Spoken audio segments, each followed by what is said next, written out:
오늘 아침 말씀은 스바냐 2장 말씀입니다.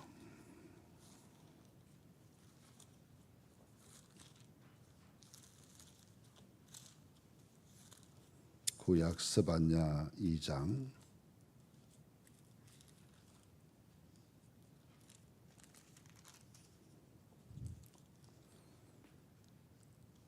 같이 교독합니다. 수치를 모르는 백성아 모일지어다 모일지어다.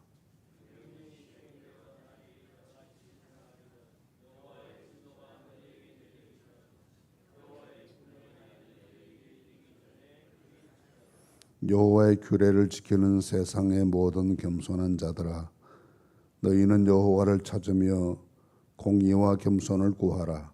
너희가 혹시 여호와의 분노의 날에 숨김을 얻으리라.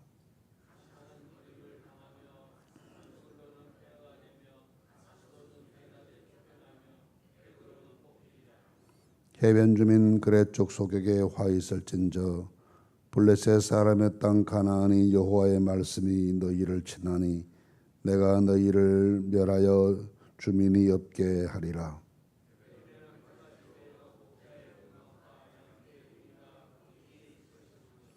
그 지경은 유다 족속의 남은 자에게로 돌아갈지라. 그들이 거기에서 양떼를 먹이고 저녁에는 이스글론 집들에 누우리니 이는 그들의 하나님 여호와가 그들을 보살피사 그들이 사로잡힘을 돌이킬 것임이라.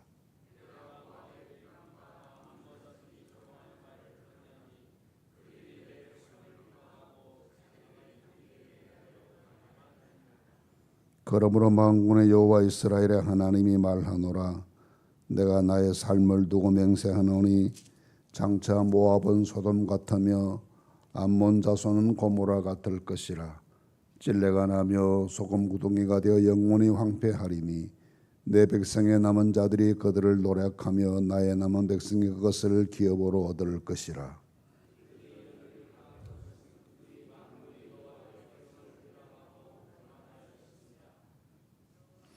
여호와가 그들에게 두렵게 되어서 세상의 모든 신을 쇠약하게 하리니 이방의 모든 해변 사람들이 각기 자기 처소에서 여호와께 경배하리라. 여호와가 북쪽을 향하여 손을 펴 사수르를 멸하며 니느웨를 황폐하게 하여 사막같이 메마르게 하리니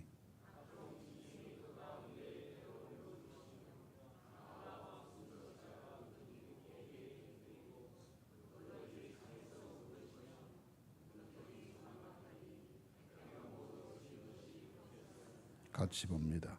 이는 기쁜 성이라 염려 없이 거주하며 마음속에 이르기를 오직 나만 있고 나 외에 다른 이가 없다 하더니 어찌 이와 같이 황폐하여 덜짐승 엎드릴 곳이 되었는고 지나가는 자마다 비웃으며 손을 흔들리로다.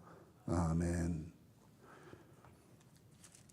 우리가 스바냐 2장 말씀을 같이 읽었습니다.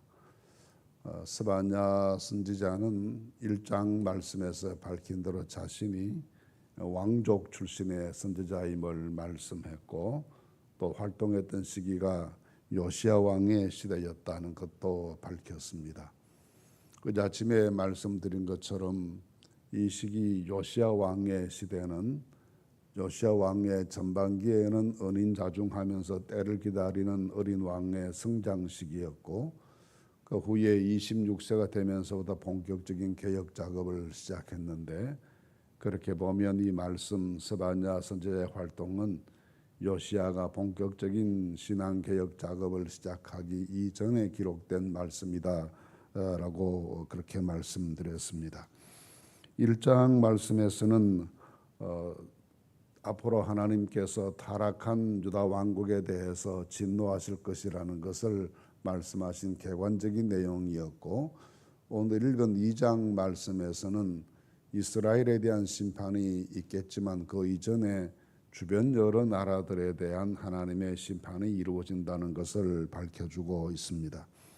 그래서 1절에서 3절까지 말씀은 이 이방 세계 심판에 대한 서론적인 말씀이 있고 그 후에는 블레셋에 대해서 그 다음에는 모압과 암몬에 대해서 그리고 마지막에 가면 아수르에 대해서까지 하나님께서 징계하시는 내용이 되어 있습니다. 여기 나오는 지명들을 다 종합해 보면 이스라엘과 유다 왕국을 중심으로 해서 동쪽에 있는 모압과 암몬, 남쪽에 있는 구스, 그리고 북쪽에 있는 아수르, 그리고 서쪽 해변가에 있는 블레셋, 이 모든 이스라엘을 사방으로 둘러싸고 있는 세력들에 대한 하나님의 징계와 심판을 말씀합니다. 그러면서 1절 말씀에 이 말씀의 해당자가 누구인가를 말씀하면서 수치를 모르는 백성아 모일지어다 하고 말씀합니다. 그런데 수치를 모르는 백성이 누구인지에 대해서 구체적으로 말씀해 주지 않았기 때문에 역사적으로 아주 해석이 다양하게 되었던 구절이 이 2장 1절의 수치를 모르는 백성들이 누군가라는 문제였습니다. 구약 성경이 번역되면서 여러 나라 말로 번역되기 시작하면서 역시 이 구절에 대해서 독특하게 이렇게 번역해야 맞다 저렇게 번역해야 맞다 하고 논란이 많았던 구절인데 70인역이라는 성경이 있습니다. 70인역은 아프리카 이집트 알렉산드리아에서 70명의 유대인 학자들이 히브리어로 된 성경을 헬라어로 번역한 성경이 이 70인역인데 그 70인역에는 이 구절을 훈련받지 못한 백성 그렇게 표현했습니다. 훈련받지 못했으니까 뭐가 많이 나 있고 가다듬어지지 못했고 수치가 있고 부끄러운 것을 부끄러운 것으로 모르고 이렇게 살았던 사람들이다 해서 훈련받지 못한 백성 그렇게 번역을 했고 풀게이터 번역이라는 번역이 있습니다. 풀게이터 번역은 이 라틴어로 처음 번역된 성경입니다. 이 라틴어로 번역된 성경인 풀게이터에서는 사랑할 수 없는 백성 그렇게 번역했습니다. 아무리 봐도 정이 안 가는 아무리 사랑하고 싶어도 사랑할 수 없는 여러 가지 흉한 모습을 많이 가지고 있는 그런 백성들. 그러니까 아마도 이 라틴 계통의 라틴어를 사용했던 이 그런 계통의 사람들이 보았을 때는 미개하고 교육받지 못했고 문명이 낙후되어 있고 한 그런 사람들을 지칭하는 용어로 번역을 했습니다. 그리고 탈굼역이라는 것도 지금 탈굼역은 아람어로 된 최초의 번역입니다. 아람어는 그 당시 이스라엘 사람들도 신약 시대가 되면 대체로 아람어를 많이 사용했다고 하고 지금의 시리아 지방이나 이라크 지방이나 이 지역의 이 중동의 서북부 지역의 광범위하게 사용되던 언어가 아람어였는데 이 아람어 번역에서는 율법을 따르지 않는 백성들 그렇게 또 번역을 했습니다. 그러니까 각 나라 말로 번역될 때마다 이 구절이 난해해서 어떻게 번역해 좋을지를 많이 망설이게 되는 그런 번역인데 대체로 우리가 오늘 이 모든 것들을 종합해 생각해 보면 하나님 없이 살면서 미개한 문명에 사로잡혀 있고 도덕과 윤리가 확보되지 못했고 하는 이러한 백성들을 가리켜서 이렇게 수치를 모르는 백성들이다 그렇게 말했다고 보는데 대체적으로는 다 이것이 다 이방인들을 지칭하는 그런 용어이다라고 보게 됩니다. 그런 사람들에게 모일지어다 하고 말씀하십니다. 이 모이라는 말씀은 그냥 모이라는 말씀은 모여서 말씀을 들어라 하는 것이고 말씀 들을 수 있는 기회를 주는 것은 이게 마지막 기회이다. 이제 이 말씀 듣고 회개하고 새롭게 되고 변화되어라 하는 의미에서 지금까지 하나님 없는 삶을 살면서 윤리와 도덕이 퇴폐하고 하나님 없는 그런 우상 숭배에 찌들어 있는 그 백성들에게 하나님께서 진노전에 마지막 하나님 말씀 들을 기회를 준다 하고 하시는 말씀이 이 말씀이다라고 보게 되겠습니다. 그러면서 여호와의 날이 지나가기 전에 분노의 날이 이르기 전에 그리하라 하고 강하게 경고합니다. 그런데 3절 말씀에서는 또 반전되는 말씀이 있습니다. 3절 말씀에서는 여호와의 규례를 지키는 세상의 모든 겸손한 자들아라고 했습니다. 이것은 또 흩어져 있는 모든 이스라엘 백성들에게 주시는 말씀이었습니다. 하나님의 말씀을 잘 지키고 살아가는 겸손한 백성들이라고 했습니다. 그러면서 이 마지막 날에 분노의 날에 숨김을 받으리라는 것은 세상이 몰락하는 그런 날에도 하나님께서 숨겨주시는 사람들이 있다는 것인데, 그 숨겨주시는 사람들의 특징을 말씀 지키고 겸손한 것 두 가지 용어로 설명했습니다. 항상 우리가 하나님 앞에 살아가면서 환난 날에도 보호받고 어려운 역경의 시기에도 하나님의 특별한 사랑을 받을 수 있는 그런 사람들은 항상 말씀대로 살고 성품이 겸손해서 하나님 앞에나 사람 앞에 겸비한 심령을 가지고 은혜를 구하고 살아가는, 교만하지 않는 그런 사람들은 하나님께서 특별히 보호하신다는 것을 알 수가 있습니다. 그래서 이 수치를 모르는 백성이라고 지칭된 이방인들과 하나님의 말씀 지키고 겸손하게 살아가는 하나님 백성들 사이에 진노의 날에도 운명이 바뀌어지게 된다는 것을 말합니다. 똑같은 세상의 현상이 나타나고 어려움이 생기고 똑같은 여름의 더위를 만날 때에도 다 반응이 달라지게 되는 것처럼, 뜨거운 태양이 자결하는 날에도 물가에 심겨진 나무는 더 잘 자라게 되지만 사막에 심겨진 나무는 타서 죽게 되는 것처럼, 평소에 우리가 어떤 신앙적인 삶을 사는가라는 것이 세상의 환란이 다가왔을 때 어떻게 이길 수 있는가를 결정하는 중요한 요소다는 것을 깨닫게 해줍니다. 그러면서 4절 이하 말씀에서는 여러 민족들을, 여러 나라들에 대한 하나님의 징계를 말씀하고 있는데, 4절에서 7절 말씀에는 우선 4절에 보시면 가사라는 이름이 나오고 아스글론, 아스돗, 에그론 이런 등등의 지명이 등장합니다. 이 지명들은 다 지중해 해변을 끼고 발전했던 블레셋 사람들의 도시였습니다. 원래 블레셋 사람들의 도시가 5개가 있었는데 여기에는 가드라고 하는 한 도시는 빠져 있고 나머지 4도시만 거명되어 있는데, 아마도 전체적으로 모든 블레셋 사람의 땅을 이렇게 도시 지명을 거명하면서 말씀하신 것 같습니다. 이 블레셋은 사실 오랜 역사를 통해서 이스라엘에게 가시와 같았고 늘 고통을 주는 그런 민족이었습니다. 다윗 시대가 등장하면서부터 본격적으로 블레셋과의 어려움이 시작되었지만, 그 이전의 역사에도 보시면 사울왕 때에도 블레셋 때문에 고통을 당했고 사사들의 시대에도 블레셋 때문에 고통을 당했습니다. 원래 블레셋은 아모스 9장 말씀에 따르면 갑돌에서 올라왔다라고 했습니다. 이 갑돌이 지금의 크레테를 의미합니다. 그리고 지중해 살던 섬 주민들인데 유럽 인종들이겠죠. 그러다 보니 체격도 이스라엘 사람들이나 가나안 땅 사람보다 더 장대했고 지중해 발전된 문명을 가지고 왔기 때문에 무기를 만들어내는 능력이 탁월했습니다. 사울왕의 시대에 이스라엘 사람들은 쇠붙이를 다룰 줄 몰라서 농기구가 무뎌지면 그것을 가지고 블레셋 사람에게 찾아가서 이 농기구들을 벼러 가지고 와서 사용했다라는 기록이 있을 만큼, 또 이스라엘 사람들 중에는 철로 된 칼을 가진 사람이 왕과 왕자밖에 없었다, 그렇게 표현할 만큼 블레셋의 무기 체계가 이스라엘보다 아주 탁월했기 때문에 언제나 전쟁에서 이스라엘을 괴롭혔기, 이스라엘은 전전긍긍해야 했습니다. 그런 긴 역사가 이어져왔고 다윗 시대에 다윗이 이 지역들을 점령하면서부터 수그러드는 것처럼 보였지만 다윗과 솔로몬의 시대가 지나면서 다시 등장해서 이스라엘을 괴롭히는 그런 민족이 되었습니다. 그 모든 민족들에 대해서 하나님께서 심판하시겠다는 말씀입니다. 그래서 여호와의 말씀이 너희를 치나니 내가 너희를 멸해 주민이 없게 하리라. 해변은 풀밭이 되어 목자의 움막과 양떼우리가 거기 있을 것이며, 그렇게 말합니다. 완전히 몰락한 지역이 되게 하시겠다는 것입니다. 그리고 몰락한 그 지역이, 그 지경은 유다 족속의 남은 자에게로 돌아갈지라 했습니다. 유다 백성들 가운데 남은 자란 포로로 잡혀갔다가 나중에 돌아올 사람들을 의미합니다. 그래서 마지막 7절 끝에 보시면 그들이 사로잡힘을 돌이킬 것임이니라 했습니다. 포로로 잡혀가던 이스라엘 백성이 돌아올 때가 있는데, 그들이 돌아오게 되면 그들이 이 지역 모든 것을 관장하고 이 지역을 다스리는 그런 그들의 땅으로 복속되게 될 것이다 라는 말씀을 합니다.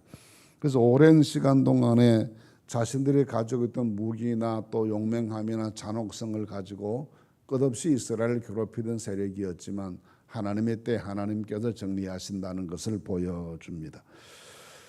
8절 말씀에서부터 이어지는 11절까지 말씀은 암몬과 모압 자손에 대한 하나님의 징계를 말씀합니다.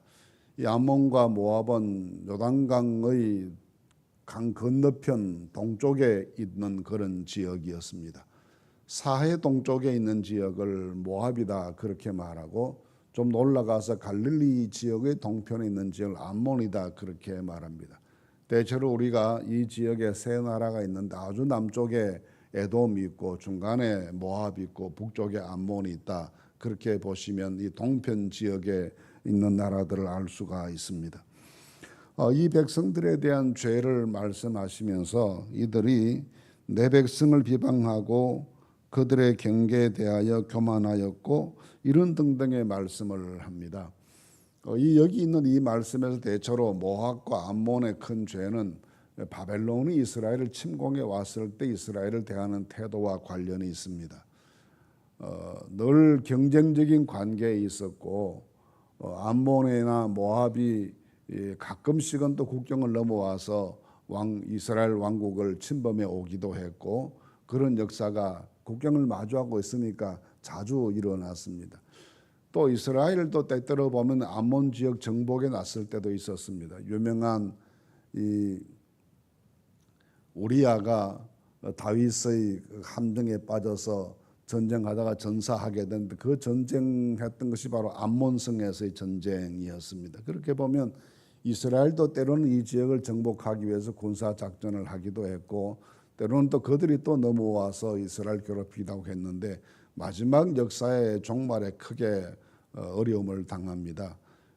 유다 왕국이 바벨론의 침공으로 멸망당할 때 이 암몬과 모압 자손들은 오히려 바벨론 사람들이 길 안내 노릇을 하고 유다 왕국 예루살렘이 파멸하고 몰락했을 때 너무 그걸 좋아하고 기뻐하고 했던 그런 일들이 죄가 되어서 하나님께서 그 일들을 징계하신다라고 합니다.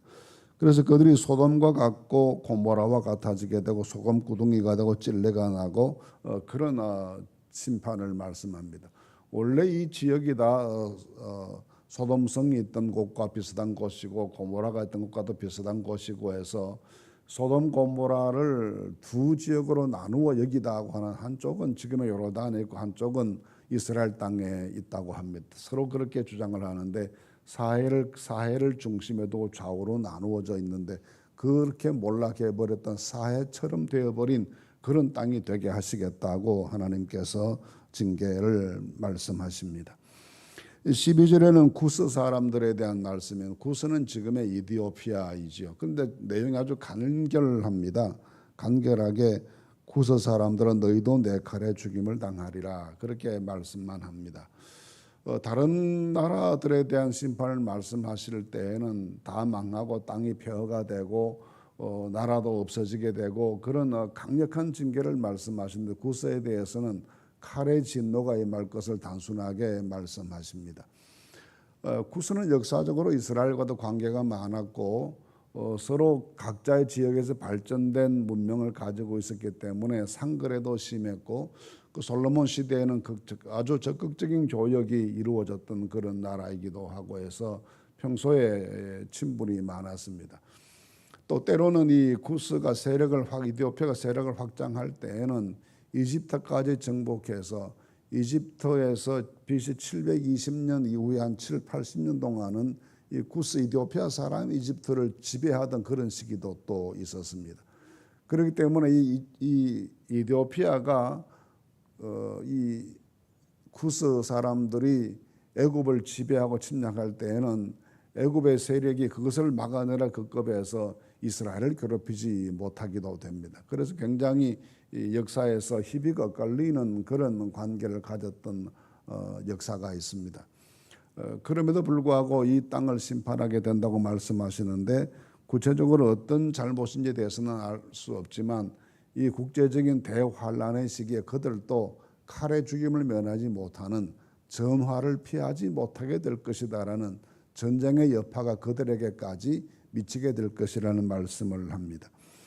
마지막에 나오는 13절 이하 말씀에서는 아수르를 멸하면 니네웨를 황폐하게 할 것이다 했습니다. 아수르는 큰 나라의 이름이고 니네웨는 아수르의 수도였습니다. 때때로는 니네웨를 심판한다 하기도 하고 아수르를 심판한다고 하기도 하는데, 니느웨에 대한 심판이라는 것 자체가 아수르라는 나라에 대한 심판과 동일한 의미를 가지고 있습니다. 예컨대 요나 선지자를 하나님께서 니느웨에 보내서 회개하라고 말씀하셨다고 하는데, 그것 역시 아수르 전체의 회개와도 연관이 있습니다. 이 아수르는 상당한 강대국이었고 역사상 최초로 제국을 형성한 나라였다, 그렇게 말하기도 합니다. 여러 나라들을 정복해서 바벨로니아 제국이 일어나기도 전에, 페르시아 제국이 생기기도 전에, 로마가 제국화되기 이전에, 그 이전에 다양한 여러 나라들을 정복해서 제국을 만들었던 나라가 바로 아수르였습니다. 그러니까 여러 나라들로부터 원망을 많이 들었겠죠. 저항도 심했겠죠. 그런 역사를 가졌던 강력한 나라인데, 이 나라도 역시 하나님의 심판대로 징계를 받게 될 것이다라고 말합니다. 그래서 니느웨가 황폐하게 되고 각종 짐승이 그 가운데 때로 누울 것이고 당나와 고슴도치가 기둥 꼭대기에 깃들이고, 이런 말씀들은 다 도시가 폐허가 되고 들짐승들이 도시를 차지하게 되는 이런 폐허가 다가오게 될 것이다라고 말씀합니다. 그래서 많은 사람들이 15절 말씀 끝에 보시면 지나가는 자마다 비웃으며 손을 흔들리로다 했습니다. 세계에서 가장 그 당시로서는 최고의 도시였고 가장 강력한 나라였고, 그래 자기들에게는 춤추고 노래하고 하는 그런 날이 그치지 않을 것이다라고 장담했던 나라가 이 나라인데, 그렇게 몰락하게 된 것을 바라보면서 지나가는 사람들마다 이 일에 대해서 탄식하고 비웃게 될 것이라는 점을 말씀합니다. 이렇게 하나님께서 이스라엘을 중심으로 한 여러 나라들의 죄에 대해서 징계하십니다. 물론 이스라엘의 죄는 이스라엘의 죄대로 하나님께서 징계하시고 심판하실 것이지만, 그럼에도 불구하고 그렇다고 해서 역사에서 하나님의 백성 이스라엘을 괴롭혔던 자들에 대해서 그 죄를 묻지 않으시는 것은 결코 아닙니다. 때때로 우리가 흔히 말하기를 바벨론이 이스라엘을 점령했을 때 하나님께서 바벨론을 막대기처럼 몽둥이처럼 사용하셔서 이스라엘을 혼내주셨다, 그렇게 생각합니다. 그러나 그렇다고 해서 하나님께서 그들을 막대기로 사용하셨다고 해서 이스라엘을 몰락하게 만들고 하나님의 백성들을 처참하게 만들었던 그 잘못에 대해서 하나님께서 바벨론의 책임을 묻지 않으시는 것이 아닙니다. 그렇게 강력한 나라였지만 결국은 100년을 견디지 못하고 다 무너지고 새로운 제국인 페르시아에게 점령당하고 맙니다. 우리가 때때로 할 수 있는 대로 모든 사람에게 선을 행하고 그 누구에게도 내가 징계의 도구로 사용되어서 다른 사람을 해치는 일에 내가 가담한다면 그 나로서는 정말 불행한 일이 될 수 있습니다.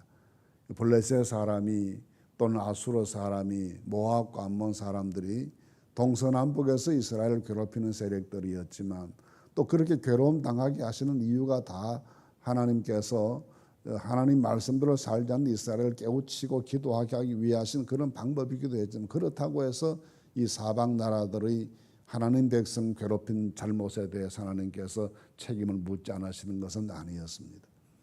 이런 사실을 우리가 깊이 생각하면서 모든 사람에게 평화하고 모든 사람을 축복하고 모든 사람에게 대해 사랑을 전하는 주님 닮은 모습으로 세상을 살고, 누구에게라도 내가 가시가 되거나 채찍이 되거나 그렇게 살지 않도록 자신을 삼가고 조심하는 하나님의 사람들로 살아가시게 되기를 간절히 바랍니다. 징계하고 채찍질하는 것은 하나님께서 하나님 주권으로 하실 일이고, 우리는 모든 사람들 그들을 평화하고 사랑하고 살아가는 그런 믿음의 길을 잘 걷는 축복이 함께 하시게 되기를 간절히 바랍니다. 오늘도 우리 이 말씀 기억하면서 하나님의 뜻을 따라 살아가는 감사와 기쁨이 있는 이 하루가 꼭 되실 수 있기를 간절히 바랍니다.